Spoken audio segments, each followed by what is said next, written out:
안녕하세요. 결혼 생활을 하면서 수많은 일을 겪게 된 30대 주부입니다. 전 결혼한 이후 정말 행복 그 자체였어요. 시부모님이 정말 좋으신 분이라서 시집살이 이런 거 전혀 모르고 살았습니다. 근데 저에게 형님이 생긴 순간부터 저의 행복이 한순간에 사라지게 됐습니다. 저의 속사정을 마음 편히 터놓고 말할 곳이 없어서 사연 보내기로 마음먹었어요. 결혼 생활을 하게 되면 아무래도 제일 의지되는 사이가 바로 동서지간이라고 하잖아요. 제 친구들 얘기 들어보면 며느리 마음은 며느리가 제일 안다고 형님이나 동서가 자기 자신 마음을 제일 잘 알아준다고 하더라고요. 게다가 이것저것 챙겨주는 것도 많아서 결혼하고 난 이후 남편 말고 제일 많이 의지되는 사람이 동서지간이라고 들었어요. 전 결혼하고 나서 형님이 없었어요.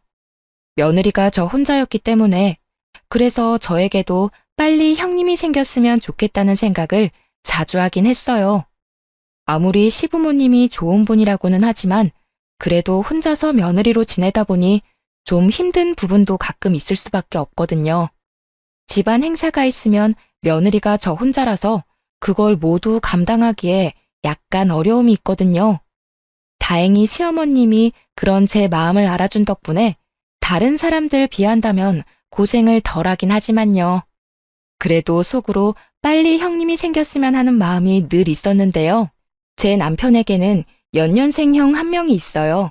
근데 그런 아주버님보다 동생인 제 남편이 먼저 결혼하게 됐었는데요. 아주버님은 원래 결혼 생각이 전혀 없었던 비혼주의자였기 때문에 형이 결혼을 먼저 해야 한다는 그런 거 전혀 신경 쓰지 말고 마음 편히 우리 보고 결혼하라고 하더라고요. 저희 시부모님의 제일 걱정거리가 장남은 대체 언제 결혼하나 이건데요. 그 정도로 결혼할 마음이 전혀 없어 보였죠. 제가 몇 번 주선 자리를 만들었는데도 끝까지 마음이 바뀌지 않았어요. 요즘 같은 시대에 비혼주의자가 많다고 해도 시간이 지나면 결혼 생각이 바뀌지 않을까 기대했는데 저희 부부가 결혼한 지 6, 7년이 된 상태에서도 결혼 소식이 들리지 않았어요. 그래서 정말 결혼 안 할 생각인가 보다. 이 집안 며느리는 나 혼자겠구나. 아쉬운 마음이 들었는데 그 생각을 한 지 얼마 안 되어서 갑자기 아주버님께서 결혼하겠다고 하시더라고요. 그래서 저를 포함한 시댁 식구들 전부 집에 경사 났다면서 엄청 좋아했어요. 이제 나에게도 남편이 아닌 의지하고 친구처럼 지낼 형님이 생기는구나 좋아했었는데 저의 꿈이 한순간에 무너졌어요. 아주버님께서 결혼 허락을 받기 위해 시부모님 댁에서 다 같이 모인 적이 있어요. 근데 전 형님의 얼굴을 보자마자 얼굴이 썩 굳었습니다. 형님도 마찬가지로 분명 저를 보고 많이 놀란 눈치더라고요.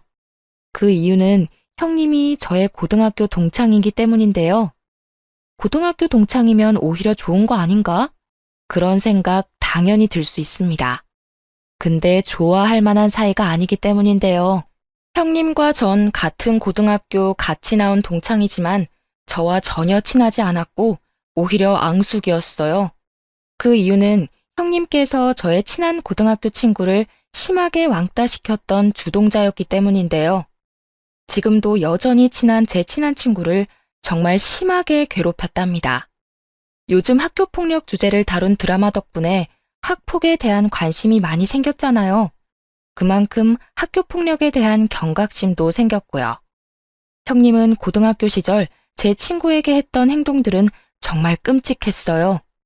양동이에 물을 담아서 제 친구에게 뿌린 적이 한두 번이 아니고 체육 시간에 입어야 할 체육복을 모두 찢는 일도 서슴없이 해왔던 아주 나쁜 친구였습니다.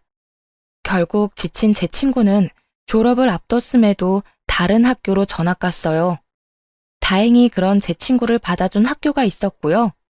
제 친구가 전학 간 이후로 다른 친구를 괴롭히는 건 아닐까 걱정이 많았었지만 그 당시 졸업을 곧 앞두고 있던 때라서 다른 친구를 괴롭히거나 하지 않았어요. 전 그런 형님의 과거를 모두 알고 있는 사람이기 때문에 이 결혼을 하게 가만히 둘 수가 없겠더라고요. 시부모님은 당연히 그런 형님의 정체를 모르다 보니 너무 좋아하시더라고요. 형님도 마찬가지로 예전 모습이 생각나지 않을 정도로 여우처럼 콧소리를 내며 애교를 부리더라고요. 아무래도 잘 보여야 하기 때문이겠죠.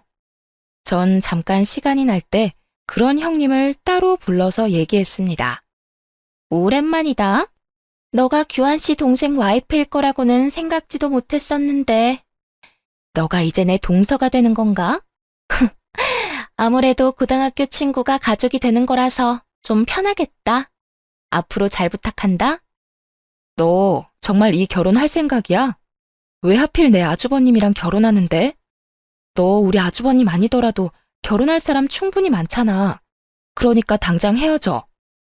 너가 뭔데 헤어지래? 너 혹시 예전에 내가 너 친구한테 했던 행동들 때문에 그러는 거니? 그게 언제적 일인데 그 일로 결혼하지 말라는 거냐? 그리고 내가 너 괴롭힌 것도 아닌데 왜 너가 흥분하고 그래? 오바 좀 하지 마. 너도 알고 있네. 너가 내 친구한테 잘못한 짓들 말이야. 그럼 아주버님한테 다 말해도 되는 거네? 알겠어. 너가 그렇게 당당하면 내가 솔직하게 말해도 크게 문제될 것도 없겠다. 야, 너 진짜 말할 생각은 아니지? 이 결혼 못하게 되면 내가 조용히 넘어갈 것 같아? 너 그 입 조심해. 너 때문에 이 결혼 못하게 되면 내가 너 죽일 거야. 알겠어? 형님은 자기 결혼 망치면 절 죽이겠다는 말도 서슴없이 했어요. 그래도 전 이 사실을 가족들에게 알려야 되겠다는 마음을 굳게 먹었고 제 남편에게 먼저 말해야 되겠다고 생각하게 됐습니다. 자기야, 있잖아. 당신한테 할 얘기가 있어. 형님들 분과 관련된 이야기야. 어? 무슨 얘기? 사실 형님들 그 사람이랑 나랑 같은 고등학교 동창이거든? 근데 그 사람 내 친구 왕따 당하게 만든 주동자야. 그것도 아주 심한. 그래서 난 그 여자랑 아주버님이랑 결혼 절대 안 했으면 하거든? 며칠 전에 아주버님이 결혼 허락 받겠다고 왔었던 날 기억하지? 그날 내가 그 여자한테 따로 결혼 안 했으면 한다고 말했더니 이 결혼 방해하는 순간 나 죽이겠다는 말도 했어. 내가 오지랖 부린다는 것쯤 충분히 알겠는데 이제까지 걔가 내 친구한테 해왔던 행동들 내가 전부 봤던 사람이다 보니 이 결혼 안 했으면 해. 사람은 쉽게 변하지 않는다고 하잖아. 그렇게 못된 애가 아무리 개가천선했다고 해도 언제 또다시 본 모습으로 돌아갈지도 모르는 거고. 당신 생각은 어때? 정말이야? 아무리 과거라고 해도 그런 과거를 갖고 있는 사람이면 나도 반대야. 언제 다시 돌변할지도 모르는 거고. 당신은 그냥 모른 척하고 가만히 있어. 내가 엄마랑 형한테 따로 말해볼게. 부탁할게. 나 그 여자가 내 형님이 되는 꼴 절대 못 봐. 그 사람이 내 형님이 된다면 평생 아주버님 보기도 싫을 것 같아. 남편은 저에게 따로 얘기를 듣고 저와 같이 이 결혼에 대해 반대를 심하게 했어요. 그래서 남편은 아주버님과 어머님께 따로 이 사실을 말하게 됐는데요. 어머님은 팔짝 뛰며 이 결혼 반대라며 화를 내셨다고 해요. 학교 폭력이 얼마나 나쁜 짓인데 그런 짓을 했던 여자는 우리 집안 식구가 될 수 없다면서 결사 반대를 하셨습니다. 근데 정작 아주버님의 의견은 달랐어요. 그건 그냥 과거일 뿐이라고. 지금은 성인이고 그 일에 대해서 충분히 반성하고 있을 거라고 하더군요. 남편과 시어머님이 크게 반대를 했음에도 결국 아주버님은 결혼을 그대로 진행했습니다. 그리고 아주버님은 본인이 형님의 학교 폭력에 대한 이야기를 알고 있다는 것을 끝까지 모른 척 하더라고요. 자신이 이 사실을 알고 있다는 걸 형님이 알게 되면 괜히 저한테 불똥이 튀기지 않을까 싶다면서요. 전 앞으로 그 여자한테 형님이란 호칭을 써야 한다는 것부터가 마음에 들지 않았습니다. 시어머님은 제가 걱정이 됐는지 가족들 있는 앞에서만 형님이라 부르고 뒤에서는 편하게 이름을 부르든 말든 크게 신경 쓰지 않겠다고 하셨어요. 그렇게 가족들 반대 속에서도 결혼하게 된 아주버님은 입이 찢어져라 너무 좋아하셨어요. 너무 좋았던 나머지 와이프를 아기처럼 대하더라고요. 원래 두 사람은 같은 직장에 다니던 사람인데 결혼한 직후 형님 보고 편하게 집에서 쉬며 지내라고 직장까지 그만두게 했어요. 원래 형님은 전업주부가 꿈이라고 했거든요. 아주버님이 회사에서 나름 연봉이 높은 사람이라서 형님 한 명 일 그만둬도 크게 문제가 될 게 전혀 없거든요. 형님도 그거 노리고 결혼한 눈치였고요. 형님은 일을 그만둔 이후 마치 배짱이라도 된 것처럼 엄청 신나게 노는 눈치였어요. SNS를 보면 여행을 엄청 다니는 것 같더라고요. 원래 결혼하기 전에도 아주버님과 자주 해외여행을 다녔던 것 같더니만 결혼하고 난 뒤로는 아주버님과는 물론이고 아주버님이 힘들게 번 돈으로 친구들과도 비싼 호텔에 가서 놀거나 국내 여행을 자주 다니는 것 같았어요. SNS에 호캉스한 것부터 아주버님과 다녀온 해외여행, 친구들과 다녀온 국내 여행 사진을 매주 올렸습니다. 아무리 아주버님이 돈을 잘 버는 직장이라고 해도 이렇게 사치를 부리며 살아도 되는 건가 싶었어요. 아주버님의 지극정성 덕분에 형님의 씀씀이는 나날이 커지게 됐는데요. 여행은 물론이고 매주 피부 마사지를 받을 수 있게 해주기도 했답니다. 형님 용돈만 한 달에 300만 원 이상이라고 들었어요. 그 말을 듣자마자 시어머님이 이 사실을 알게 되면 난리도 아니겠다 싶더라고요. 평소 돈에 대해 아쉬운 소리를 해본 적이 없는 아주버님께서 형님의 씀씀이가 도저히 감당이 안 됐는지 저 몰래 제 남편을 찾아갔다고 해요. 제 남편한테 1,000만 원만 빌려줄 수 없냐는 말까지 했다고 합니다. 동생아, 나 돈 좀 빌려줘라. 내가 요즘 생활비가 너무 부족해서 살 수가 없어. 무슨 소리야. 형이 돈이 부족하다니. 형 한 달에 얼마나 돈 벌고 있는지 내가 다 아는데 무슨 일 때문에 그래? 너 형수가 용돈을 너무 많이 쓴다. 한 달에 300만 원이나 써. 제발 그만 좀 써라 말해봐도 내 말을 안 들어. 뭐? 미친 거 아니야? 아무리 형이 돈을 잘 번다고 해도 한 달에 개인적으로 300만 원 쓰는 건 말이 안 돼. 제발 그렇게 쓰지 말라고 말 좀 제대로 해보지. 그러면 집을 나가는데 어떡하냐? 나도 미칠 지경이다. 형님이 쓰는 돈들 때문에 내야 할 보험비, 관리비 등 밀렸다고 하더라고요. 그 말을 듣게 된 남편은 화가 나서 그럼 형님을 직장에 다니게 하든지 용돈을 줄이든지 하라고 했더니 그런 말을 하면 며칠 동안 집을 나간다고 해요. 그래서 회사에 다니라는 말조차 꺼내지 못한다고 합니다. 결국 남편은 돈 빌려주려고 했던 마음이 그 말을 듣는 순간 싹 사라졌다고 해요. 그래서 남편은 아주버님께 정신 좀 차리면서 살라는 말을 한 뒤 돈을 빌려주지 않았다고 해요. 그런 아주버님을 만나고 난 뒤 저에게 이런 상황을 모두 설명해 줬고요. 저도 그 말을 듣는 순간 어이가 없더군요. 그런 여자가 뭐가 좋다고 데리고 사는지.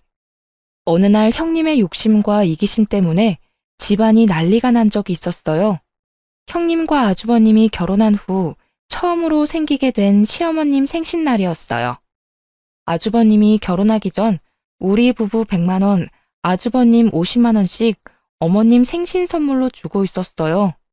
원래 어머님이 이것저것 선물 사오는 것보다 돈으로 주는 게 제일 좋다고 하셨거든요.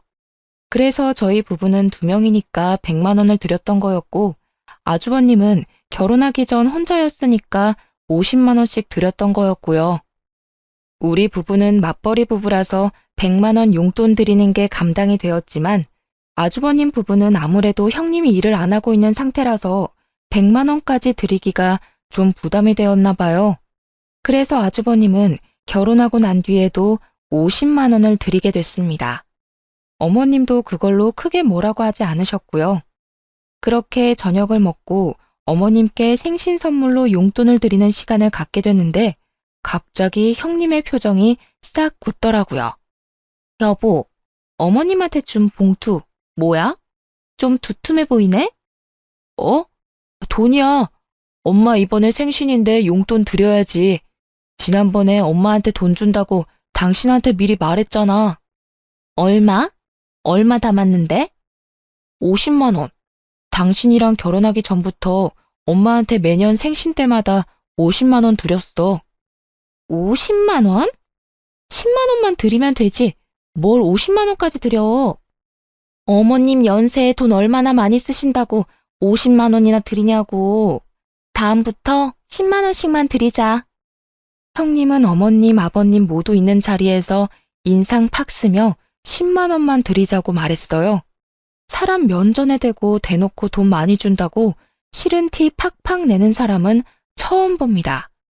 어머님은 형님의 태도 때문에 이미 상처를 받았는지 웃고 있던 표정이 싹 굳었어요. 옆에 계시던 아버님도 마른 기침을 계속 하셨고요. 아주버님은 중간에서 많이 난처해 보였답니다. 형님, 아무리 그래도 부모님께 드리는 돈인데 뭐 어때요? 자주 드리는 용돈도 아니고 1년에 딱 한 번만 드리는 용돈인데. 동서, 말 이상하게 한다. 동서네는 맞벌이니까 50만 원은 아무렇지 않게 줄 수 있는 돈이겠지. 근데 우리는 홀벌이라 50만 원은 큰 돈이야. 그러니까 생각 좀 하고 말해. 야, 이 돈 안 받으련다. 꼭 내 생일날 돈 가지고 이 난리를 쳐야 되겠냐? 그네 너 돈 가지고 그러는 거 아니다. 우리 큰아들 이제껏 돈 가지고 쫌생이처럼 굴었던 적 단 한 번도 없어. 우리 아들이 번 돈 가지고 왜 너가 생색이니? 솔직히 내가 알고도 모른 척 한 거 많다. 너 이제까지 내 아들 돈 가지고 친구들이랑 여행 다니고 너 피부과 다닌 거 내가 모를 줄 알았니? 너가 지금 다니고 있는 피부과 내 친구도 다니는 피부과야. 너 매주 그 피부과 출근 도장 찍는다며? 너 결혼하고 나서 직장 바로 그만뒀는데 무슨 돈으로 그 피부과 다니는 거니? 그 돈 다 내 아들 돈이잖아. 그래놓고 우리 큰아들이 엄마한테 생일이라고 용돈 좀 주겠다는데 그게 그렇게 아까워? 어? 어머님, 이제 아들이 돈 벌고 어디에 쓰는지 간섭하면 안 되시죠. 이 사람 결혼하기 전까지는 어머님이 간섭했을지 몰라도 결혼했으면 이 사람 번 돈 이제 제가 알아서 해야 할 부분이라고 생각해요. 그러니까 어머님께 주는 용돈도 제가 알아서 해야 할 부분이라고 생각해요. 그러니까 제가 하는 말 너무 섭섭하게 느끼지 마시고 이해해 주세요. 그래, 그럼 이 돈 갖고 이 집에서 당장 나가. 앞으로 우리 집에 발도 들일 생각하지 마. 나한테 이 돈 주는 것도 아까우면 내 입으로 들어가는 모든 음식들도 모두 아깝고 그렇겠네. 앞으로 나 볼 생각하지 마. 알겠니? 네, 그럴게요. 어머님 그 말 꼭 지키시길 바랄게요. 여보, 당장 일어나. 우리 이제 앞으로 올 일 없을 거야. 당장 나가자고. 형님은 끝까지 어머님 말씀에 지지 않고 말 대답을 했습니다. 그렇게 형님은 어머님 말씀대로 어머님을 평생 안 보고 살 작정인지 아주버님을 억지로 끌고 나가려고 했어요. 그러던 와중에 형님은 아버님이 제일 아끼는 도자기를 실수로 건드려 깨뜨리고 말았습니다. 그걸 본 아버님도 덩달아 화가 나셨어요. 우리 집에 개집에 한 명 잘못 들어와서 별의 별일이 다 생기는구나. 당장 이 도자기 값 물어내. 그리고 어디서 어른한테 따박따박 말댔구야? 사돈이 널 그렇게 가르쳤냐? 어? 집에서 집안일 제대로 안 하고 놀고만 있는 주제에 돈 가지고 이래라 저래라야. 평소 인자하고 화가 없기로 유명한 아버님까지 나서기 시작하자 형님은 아무 말도 못하고 고개만 푹 숙이고 있었어요. 아버님이 원래 며느리 사랑이 깊은 분이세요. 그런 아버님이 화내기 시작하니까 형님도 아무 말 못하고 가만히 있더라고요. 아버님이 화내기 시작하니까 가만히 옆에서 지켜만 보고 있던 아주버님도 뒤늦게 죄송하다고 사과를 한 뒤 서둘러 집으로 돌아갔습니다. 그리고 며칠 뒤 어머님 통장으로 도자기 값과 용돈이 같이 들어왔다고 해요. 그리고 며칠 동안 아주버님이 어머님께 전화를 드렸는데도 상처를 크게 받은 어머님은 전화를 안 받으셨다고 해요. 근데 정작 형님은 어머님께 연락 한 통 안 했다고 합니다. 그렇게 시부모님과 형님네 부부는 거의 6개월 동안 연락 한 번 없이 안 보고 지냈다고 해요. 중간에 있던 저희 부부만 난처하게 됐었습니다. 전 어머님께 자주 연락드려서 괜찮냐고 안부를 물으면 어머님은 항상 저에게 며느리가 너 혼자였을 때가 제일 좋았다 라고 항상 말씀하세요. 며느리 한 명 늘어서 편하고 더 행복할 줄 알았는데 오히려 행복이 줄어들고 하나도 편하지가 않다고 말씀하세요. 그래도 어머님은 어른답게 두 사람을 모두 용서해 줬어요. 자식 이기는 부모 없다는 말이 있잖아요. 이런 일로 자식과 연을 끊고 살 수 없지 않냐고 두 사람을 모두 용서해 줬습니다. 어머님이 먼저 연락을 하니 그제야 형님은 죄송하다는 말 딱 한마디만 하고 더 이상 말하지 않았다고 해요. 어머님은 그것조차 마음에 들지 않았지만 그냥 넘어가기로 했다고 합니다. 형님이 이렇게 몰상식한 행동을 하다 보니 어머님과 아버님께서 형님에게만 비밀로 하게 된 부분이 있어요. 그건 바로 시부모님께서 굉장한 부를 갖고 있다는 건데요. 우선 시어머님은 주식과 부동산에 대해서 지식이 엄청난 분이라서 현금이 굉장히 많으신 부자였어요. 원래 기존에 저축을 잘하신 편이기도 하지만 그 돈을 불리기 위해서 부동산과 주식 공부를 엄청 했다고 합니다. 그리고 시아버님은 땅과 건물이 굉장히 많으세요. 원래 시아버님 집안 대대로 엄청난 부자라고 해요. 그래서 대대로 물려받은 건물과 땅이 엄청 많다고 들었습니다. 그걸 잘 유지해온 시아버님도 대단하시죠.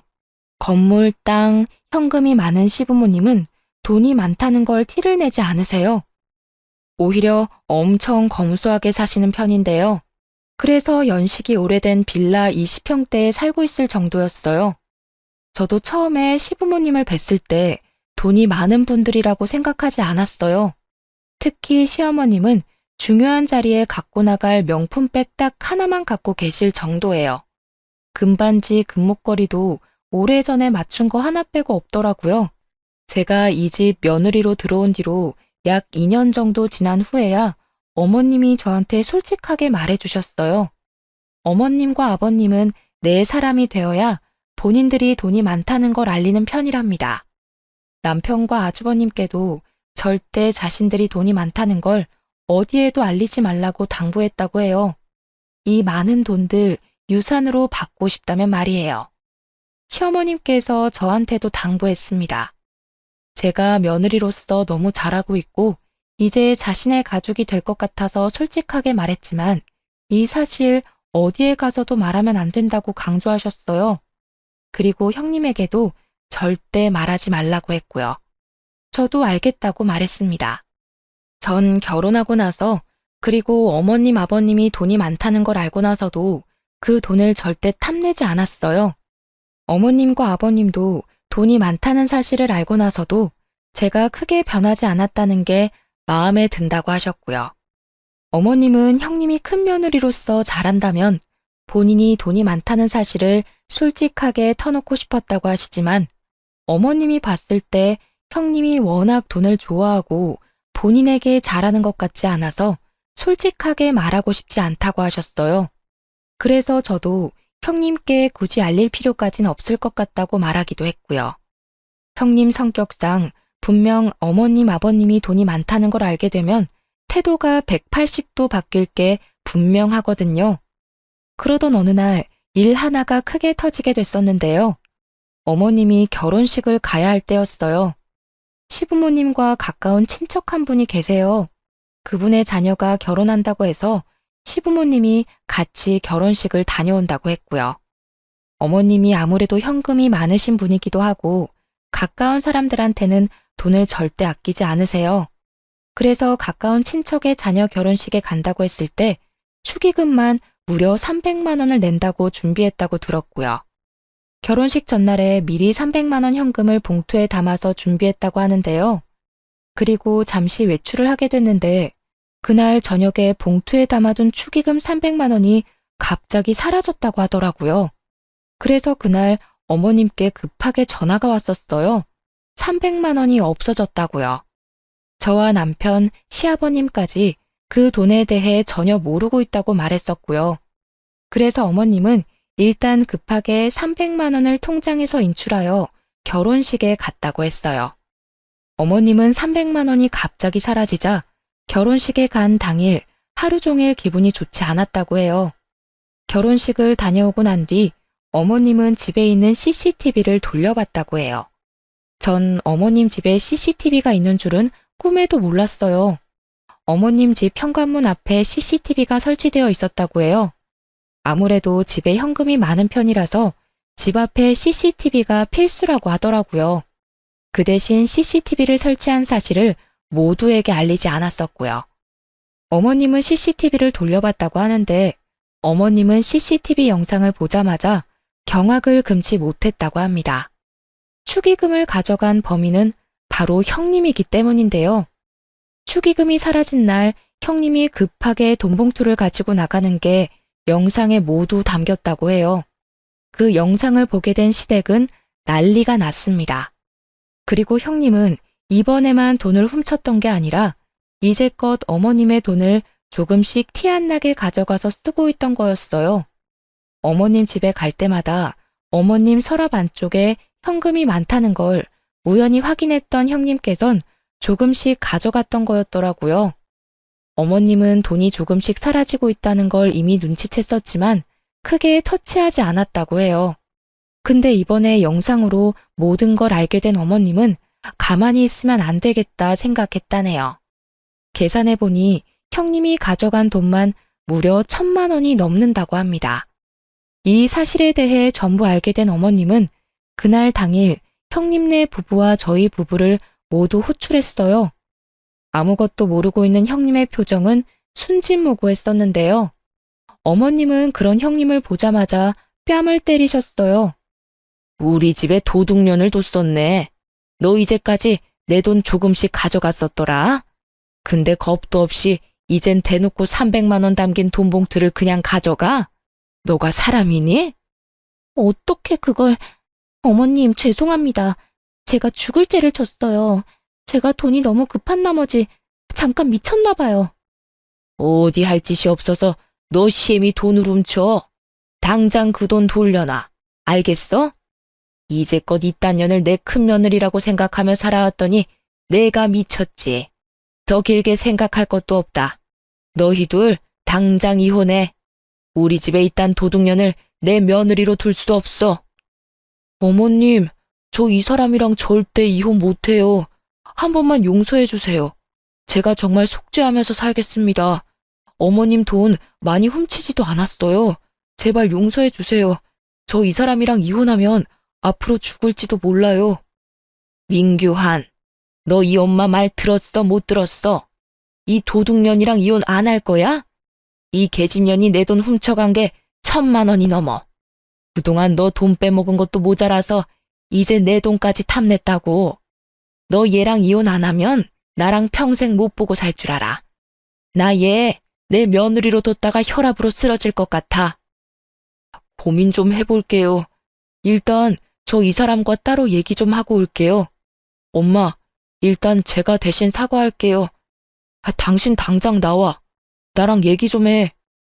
아주버님도 어머님처럼 많이 화가 난 모양인지 어머님의 말씀을 모두 듣고 형님을 데리고 나갔어요. 어머님께 따로 들은 얘기지만 아주버님 그날 엄청 화가 난 나머지 형님께 손까지 올릴 뻔했다고 합니다. 다행히 때리지는 않았다고 하는데요. 그 이유는 형님이 임신을 한 상태였기 때문이에요. 아주버님이 이혼하자고 말한 뒤 자신을 때리려고 하니 그 순간 지금 임신한 몸이라고 책임지라고 말했다네요. 아주버님은 그 말을 듣고 더더욱 이혼하기로 결심했는데요. 이유는 아주버님께서 임신이 불가능한 몸이기 때문이에요. 여보, 나 임신했어. 당신 애 가졌다고. 그런 나 때리기까지 한다고? 어디 한번 때려봐. 당신 애 가진 사람인데 때릴 수나 있겠어? 임신을 했다고?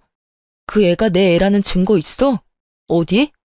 당신 지금 크게 착각하고 있는 게 있는 모양인데 나 무정자증이야. 애 가질 수 없는 몸이라고. 그런 내 아이를 가졌다는 거야? 뭐? 그게 무슨 말이야? 무정자증이라니. 그런 사실을 나한테 말 안 하고 결혼했다는 소리야? 지금 그게 중요해? 나랑 결혼한 당신이 다른 남자 아이를 가지고 왔는데 당신 지금껏 누구랑 침대에서 뒹굴고 왔길래 그래? 다른 남자랑 침대에서 뒹굴고 와놓고 그 애가 내 애라고 거짓말을 하는 거야? 와, 이런 여자를 내 와이프라고 데리고 산 게 더럽고 수치스럽다. 당신 용서해줄까 잠시 생각한 내가 등신이지.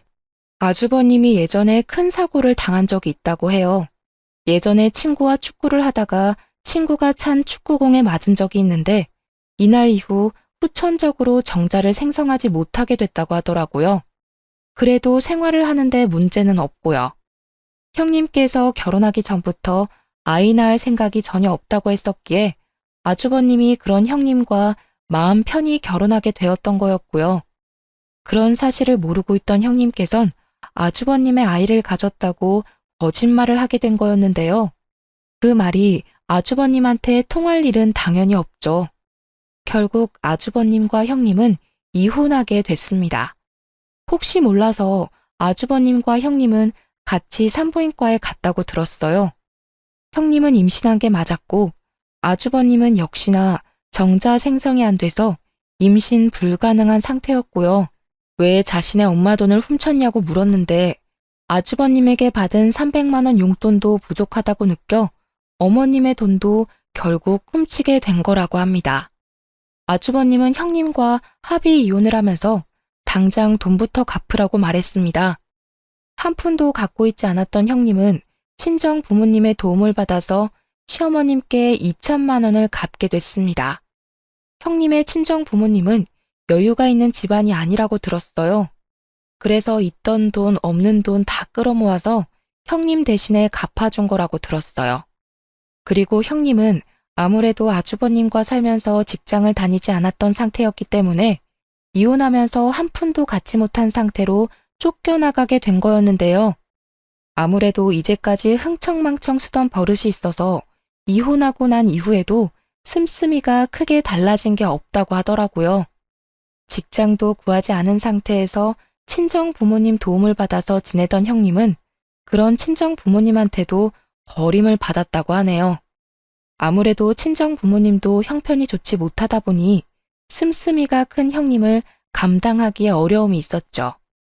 재산이 단 한 가지도 없던 형님은 친정 부모님한테도 쫓겨난 이후 재취업을 하기 위해 열심히 움직였다고 하지만 아무래도 경력이 단절된 상태라서 재취업을 하는데 어려움이 있었다고 하네요. 그리고 임신한 상태라서 다시 일을 하는 것조차 좀 버거웠던 모양이에요.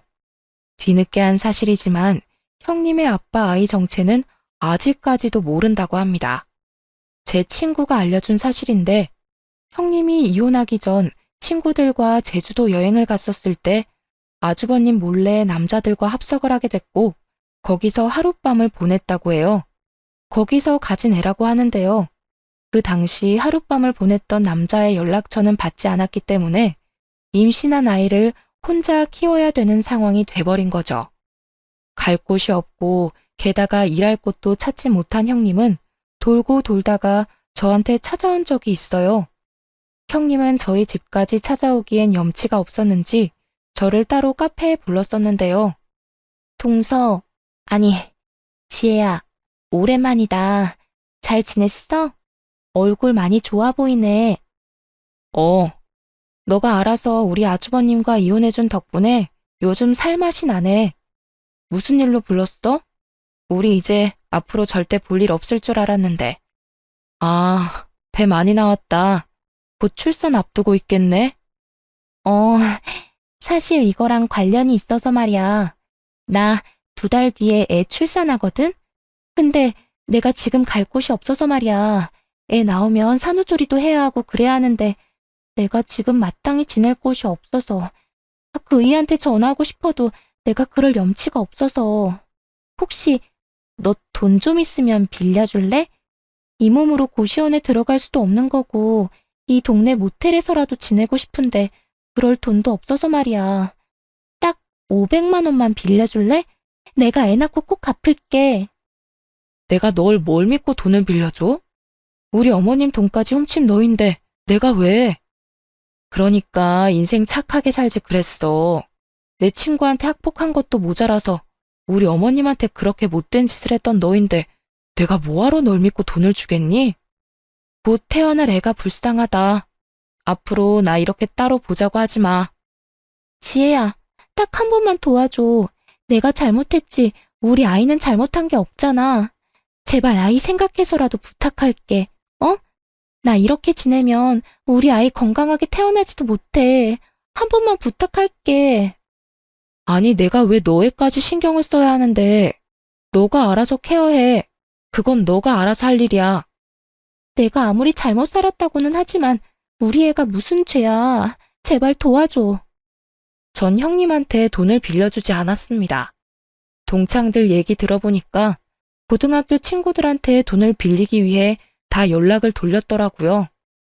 형님과 같이 여행 다녔던 친구들조차 그런 형님과 손절했다고 하더라고요. 형님이 아주버님과 결혼할 때나 좋은 친구였지 이혼하고 나서 땡전 한 푼 없는 형님과 어울려 다니고 싶지 않다고 버렸다고 하더라고요. 게다가 본인이 왕따 시켰던 제 친구한테까지 연락을 해서 돈 빌려달라고 했다고 하더군요. 양심도 없는 년, 너 지금 꼴이 얼마나 우습고 못났는지 알고 있니? 곧 태어날 애 생각하는 사람이라면 안 태어나게 해주는 게 제일 좋을 거야. 너 같은 엄마 밑에서 뭘 보고 자라겠냐? 너 지금 말이면 다야? 돈 빌려주기 싫으면 빌려주기 싫다고만 말해. 그런 악담 내뱉지 말고. 본색 나오는구나. 내가 돈 안 빌려주겠다고 하니까 드디어 본색을 드러내네. 이게 바로 너야. 이런 너 밑에서 애가 뭘 보고 배울 수가 있겠냐고. 너 지금 주위를 봐봐. 너가 지금 이 지경이 되었는데도 도와주겠다는 사람 단 한 명도 없잖아. 이게 너가 이제까지 잘못 살아왔다는 증거야. 그러니까 지금이라도 정신 차리고 똑바로 살 궁리나 해. 그리고 너 참 양심도 없다. 한때 너가 많이 괴롭혔던 피해자인 나한테까지 돈 빌리려고 찾아오는 거 보면. 제 친구는 형님한테 악담을 퍼붓고 돌려보냈다고 합니다. 그러니까 인생을 바르게 살아야 한다는 걸 형님 보고 많이 깨닫게 됐습니다. 안 좋은 일은 몰아서 온다는 말이 있잖아요. 그런 형님의 친정 부모님이 교통사고로 돌아가셨다는 소식이 들렸습니다. 저희 시부모님과 저한테까지 연락이 왔었는데 저희는 가지 않았었는데요. 아주버님은 그래도 전처 생각해서 장례식장에 다녀왔다고 합니다. 장례식장에 있는 형님의 꼴은 말이 아니라고 해요. 그동안 노숙 생활을 해왔던 모양인지 제대로 씻은 적이 없다고 들었어요. 그래서 형님 옆에만 가면 악취가 진동을 했다고 합니다. 그리고 장례식장에 찾은 사람들도 단 한 명도 없었다고 합니다. 그걸 보고 아주버님은 마음이 아팠지만 티를 내지 않고 부조금만 내고 왔다고 하네요. 형님은 그런 아주버님께 그동안 잘못했다고 제발 용서를 해달라고 싹싹 빌었다고 해요. 여보, 나 보면 무슨 생각이 들어?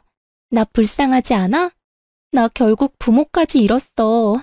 당신한테 그렇게 못된 짓 하고 나서 부모 잃는 벌을 받았다고. 그러니까 나 한 번만 용서해줘.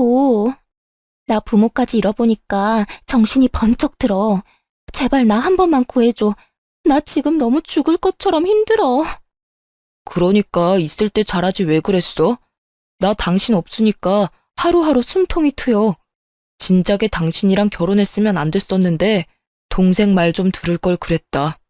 왜 당신이랑 결혼해서 이렇게 힘들게 살았을까 싶어. 그러니까 당신도 이제 정신 차리고 새삼 살아. 곧 태어날 아이한테 창피한 엄마 되고 싶지 않으면. 당신이 이 아이 지우라고 하면 지울게. 당신이 나랑 같이 살아주기만 한다면 평생 일만 하고 살게. 당신 평생 나한테 사랑 안 줘도 돼. 내가 당신한테 상처 줬던 거 속죄하며 살기만 해줘. 제발 당신 옆에만 있게 해줘. 부탁할게. 너 참 구질구질하다. 나 말고 딴 남자 찾아봐. 너 다른 남자 만나는 거 참 잘하잖아. 그래서 그 아이가 생긴 거겠지? 내가 널 뭘 믿고 같이 살겠냐? 아무리 지금 나한테 잘한다고 빌어도 다시 다른 남자 찾을 게 뻔한데. 그리고 지금 부모님 장례식장에서 애 지우겠다는 말이 쉽게 나오냐? 정신 똑바로 차려. 뱃속에 있는 애가 다 듣겠다. 정말 나 이렇게 버린다고? 당신이 나 좋다고 평생 책임지겠다고 했잖아. 그런 날 진짜 이렇게 버린다고? 난 당신만 보고 잘 다니고 있던 직장도 그만뒀어. 그럼 당신이 나 끝까지 책임져야지. 나 좋다고 말해놓고 왜 이렇게 버리냐고. 애초에 당신이 직장 다니기 싫다고 했었잖아. 그리고 우리 가정 지키고 싶었으면 애초에 당신이 우리 부모님한테 그렇게 해서는 안 됐었지. 아니, 애초에 다른 남자랑 뒹굴고 왔으면 안 됐던 거였지. 난 우리 부모님까지 안 볼 생각으로 우리 가정 지키고 싶었어. 근데 당신이 다른 남자 아이를 데리고 오는 바람에 우리 가정이 깨진 거야. 이 모든 건 다 당신 때문에 생긴 일이니까 당신이 다 책임져. 아주버님은 그런 형님을 뿌리치고 제발 정신 차리며 살라고 단 한마디만 남기고 그대로 집으로 돌아갔다고 합니다. 아주버님은 장례식장에 다녀온 이후로 며칠 동안 술만 드셨어요. 남편이 그런 아주버님 옆에 있어주면서 그렇게 마음이 아프냐고 물어봤다고 하는데요. 아주버님은 형님을 정말 많이 사랑했다고 합니다. 아무리 돈을 흥청망청 쓴 사람이라고 해도 그걸 눈 감아줄 정도로 좋아했다고 해요. 자신의 어머님한테 그러는 걸 보고 있는 정 없는 정 모두 떨어졌지만 한때 진심으로 사랑했던 여자가 저렇게 막 살고 있는 모습을 보니 그렇게 기쁘지 않다고 해요. 그래서 순간 다시 합칠 생각도 해보긴 했지만 어머님이 다시 힘들어할 생각을 하면 도저히 합칠 생각이 들지 않는다고 하네요. 이렇게 힘든 것도 잠시라고 생각하고 그런 형님이 우는 모습을 보고도 굳게 마음먹고 돌아서서 나왔다고 합니다. 그걸 옆에서 듣고 있던 남편도 형이 그렇게 마음 아파하는 걸 보니 눈물이 절로 나왔다고 하네요. 그리고 뒤늦게 알게 된 사실 한 가지가 있는데 형님의 친정 부모님이 돌아가시면서 형님 앞으로 빚이 늘어났다고 합니다. 알고 보니 친정아버지께서 살아계시면서 주변 지인들한테 돈을 많이 빌린 모양이에요. 친정아버지가 주변 사람들한테 빌린 돈만 무려 1억 5천만 원이라고 하는데요. 아무래도 형편이 좋지 않다 보니까 돈을 많이 벌기 위해서 고깃집 하나를 운영하려고 했었나 봐요. 근데 고깃집을 오픈하고 난 뒤 장사가 잘 안 됐었고 교통사고가 난 바람에 이런 상황까지 오게 된 거라고 하는데요. 결국 형님은 친정아버지 때문에 감당하기 어려운 빚까지 얻게 된 거였어요. 저희 아주버님이 다녀간 이후 장례식장에 빚쟁이들이 엄청 많이 왔다고 해요. 그래서 형님한테 돈 갚으라고 엄청 독촉을 했다고 합니다. 그 빚쟁이들은 형님이 임신한 상태라는 걸 알고 있는데도 돈 달라고 정신적으로 독촉했다고 하는데요. 그 뒤로 스트레스를 엄청 받았던 형님은 결국 만삭인데도 불구하고 유산을 하게 됐었고 바로 입원을 해서 아이를 떼어내는 수술을 받았다고 합니다. 몸을 회복해야 하는 상황에서도 형님이 있는 곳이라면 빚쟁이들이 찾아가서 돈 갚으라고 엄청 난리를 치고 간다고 하는데요. 형님은 초반에 내가 그 돈 왜 갚아야 하냐고 따박따박 반박을 한 것 같지만 지금은 그런 기력이 없는지 돈 갚겠다는 말만 할 뿐 더 이상 어떤 말도 하지 않는다고 해요. 형님네 아버님께 돈을 빌려준 사람 중 제 친구 어머님도 계시거든요. 그래서 가끔 친구한테 형님에 대해서 들을 수 있었어요. 제 친구도 형님 때문에 미치겠다고 맨날 욕만 합니다. 형님은 몸을 제대로 회복하지도 못한 상태에서 낮에는 부잣집 가정부로 일하고 있고 밤에는 대리운전으로 돈을 번다고 해요. 먹고 자고 하는 건 모두 부잣집에서 해결한다고 하는데요. 부잣집에 쪽방 하나가 있고 거기서 먹고 자고 한다고 제 친구가 들었다고 해요. 가정부로 일하면서 돈을 적게 받지 않는다고 하고요. 그 덕분에 다달이 빚 갚는 건 간신히 해결한다고 하네요. 가정과 친구, 부모, 돈까지 잃게 된 형님은 여전히 우리 아주버님에게 미련을 버리지 못했는지 가끔씩 아주버님께 연락을 한다고 하는데요. 지겨울 정도로 연락을 하는 형님 때문에 결국 아주버님은 번호를 바꿨다고 합니다. 아주버님과 연락이 닿지 않자 저한테까지 연락을 자주 하는데요. 전 그런 형님에게 다시 한 번 더 우리 식구들한테 연락하면 경찰에 신고한다고 말한 뒤 바로 차단했어요. 큰 태풍이 지나가서는 시부모님은 물론이고 저희 부부까지 늘 행복하게 지내고 있는 중인데요. 우선 아주버님은 이혼 후 한동안 일중독으로 지내게 됐습니다. 아무래도 상처가 컸는지 일에만 집중하시더라고요. 그 덕분에 승진도 빨리 했다네요. 또 일중독에 빠져 살까봐 여자는 여자로 있는 거라며 어머님은 인맥을 총동원해서 참한 여자 한 분을 소개해 줬는데요. 그 여자분께서 얼마나 착한지 아주버님이 한 번 이혼한 경험이 있다고 하는데도 만나고 싶다고 말했었다네요. 결국 두 분은 곧 재혼을 앞두고 있습니다. 아주버님도 그 여자분이 정말 마음에 들었는지 매일매일 웃음꽃이 폈답니다. 시어머님도 제대로 된 큰며느리가 들어오게 생겼다면서 정말 좋아하시고요. 새롭게 저의 형님이 돼줄 여자분은 결혼하기 전인데도 불구하고 저와 시어머님께 벌써 잘해주더라고요. 얼마나 좋은 분인지 저희 시어머님과 목욕탕을 다닐 정도라니까요. 그리고 저를 따로 불러서 잘 지내보자고 카페와 맛집을 많이 데리고 가주기도 했어요. 게다가 저한테 자주 용돈과 옷도 사주고 있습니다. 지혜씨, 아니다. 동서라고 불러도 되죠? 저 동서랑 잘 지내고 싶어요. 우리 규환씨가 전에 어떤 사람 때문에 아픔이 있는지 잘 알아요. 그걸 알면서도 우리 규환씨랑 결혼하는 거예요. 그런 아픔을 이겨낼 수 있었던 건 전부 도련님과 동서 덕분이라고 해요. 제가 아직 부족한 부분이 많을 거예요. 그래도 윗사람으로서 열심히 최선을 다할게요.